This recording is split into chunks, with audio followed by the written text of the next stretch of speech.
Negro, African American, Noor, Nero, mahogany, ebony, Nubian, black. All of these words have the same meaning. Negro is a Spanish noun, descendant of the word Niger, meaning black. Somewhere in history, it was translated to the N-word by those who referred to us as economically, politically, or socially disenfranchised.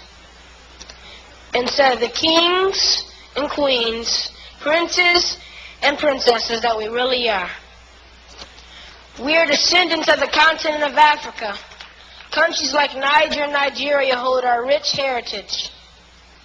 Unfortunately, this misinterpretation of our heritage has been perpetuated among our own race. Rather than obliterate this disrespectful term, we have adopted it as a cultural phrase. You've heard it. What's up, my N-word? Or maybe you said it. Get out of my face, N-word. So why have we taken this word to use it in our everyday language to communicate to or about ourselves? Let me dispel the myth. As a people, we are neither economically, politically, nor socially disenfranchised. 56 years after the Emancipation Proclamation, there was an emergence of blacks who capitalized on their God-given talent. Embodied with the character of self-dedication, they joined together to make a new movement, the New Negro Movement to be exact. And if this name doesn't ring a bell, then you might be more familiar with the Harlem Renaissance, a band of writers, actors, musicians, poets, and inventors came together for a new beginning. This explains Renaissance, which means reborn.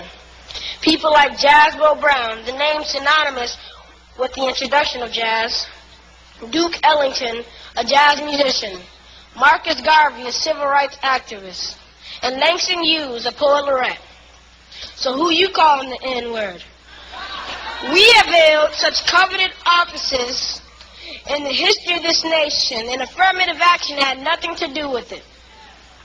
According to the definition, an N-word will never be a lawyer, a doctor, or a teacher, yet many African Americans thrive in these industries.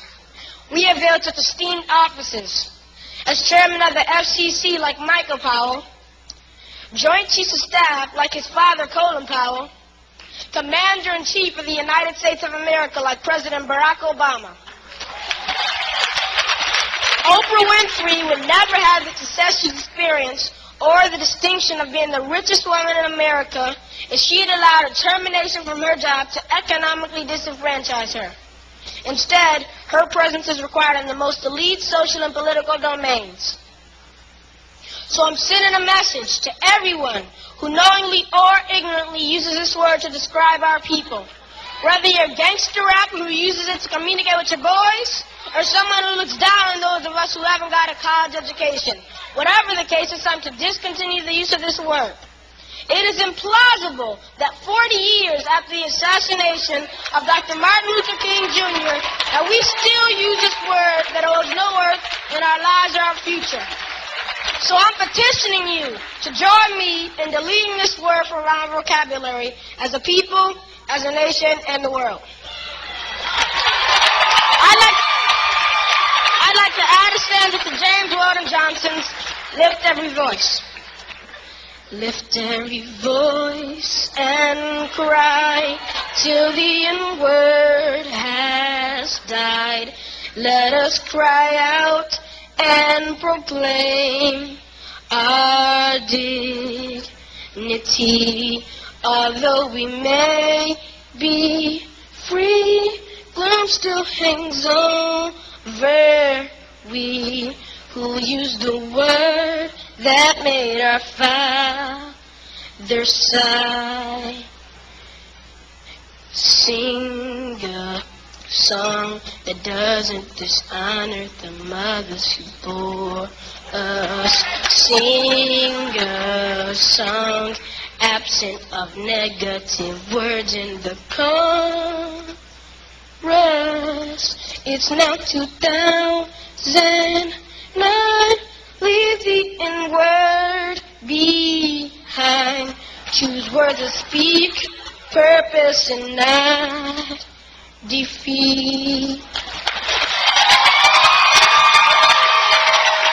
My name is Jonathan Emil McCoy, and I approve this message.